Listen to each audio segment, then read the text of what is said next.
Les textes liturgiques du jour. Première lecture. Celui qui aime son frère demeure dans la lumière. 1 Jean 2, 3 à 11.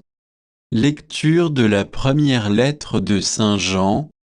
Bien-aimés, voici comment nous savons que nous connaissons Jésus-Christ. Si nous gardons ses commandements, celui qui dit « Je le connais » et qui ne garde pas ses commandements, est un menteur. La vérité n'est pas en lui mais en celui qui garde sa parole. L'amour de Dieu atteint vraiment la perfection. Voilà comment nous savons que nous sommes en lui. Celui qui déclare demeurer en lui doit, lui aussi, marcher comme Jésus lui-même a marché. Bien-aimés, ce n'est pas un commandement nouveau que je vous écris, mais un commandement ancien que vous aviez depuis le commencement. La parole que vous avez entendue, c'est le commandement ancien et pourtant, c'est un commandement nouveau que je vous écris.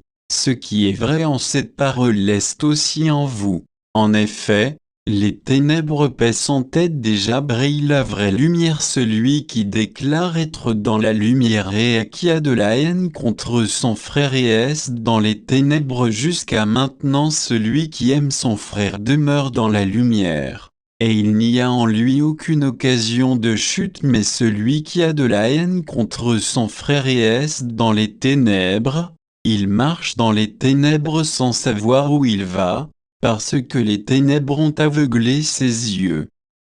Parole du Seigneur. Psaume. Psaume 95, 1 à 2a, 2b 3, 5b 6. Chantez au Seigneur un chant nouveau, chantez au Seigneur, terre entière. Chantez au Seigneur et bénissez son nom.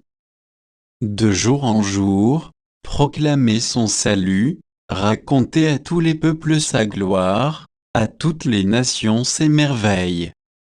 Lui, le Seigneur, a fait les cieux, devant lui, splendeur et majesté, dans son sanctuaire, puissance et beauté. Évangile. Lumière qui se révèle aux nations. Luc 2, 22 à 35. Évangile de Jésus-Christ selon saint Luc.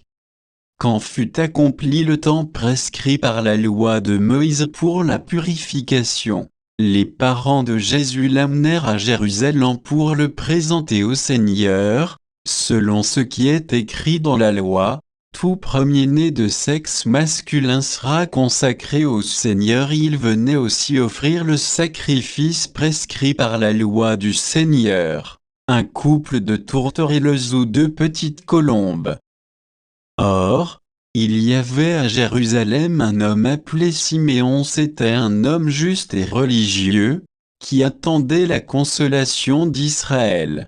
Et l'Esprit Saint était sur lui. Il avait reçu de l'Esprit Saint l'annonce qu'il ne verrait pas la mort avant d'avoir vu le Christ, le Messie du Seigneur. Sous l'action de l'Esprit, Siméon vint au temple au moment où les parents présentaient l'enfant Jésus pour se conformer au rite de la loi qui le concernait. Siméon reçut l'enfant dans ses bras, et il bénit Dieu en disant : « Maintenant, ô accent circonflexe Maître souverain, tu peux laisser ton serviteur s'en aller en paix, selon ta parole, car mes yeux ont vu le salut que tu préparais à la face des peuples, lumière qui se révèle aux nations. C'est donne gloire à ton peuple Israël. » Le père et la mère de l'enfant s'étonnaient de ce qui était dit de lui. Siméon les bénit, puis il dit à Marie sa mère : « Voici que cet enfant provoquera la chute et le relèvement de beaucoup en Israël. Il sera un signe de contradiction et toi, ton âme sera traversée d'un glaive. Ainsi seront dévoilées les pensées qui viennent du cœur d'un grand nombre. » Acclamons la parole de Dieu.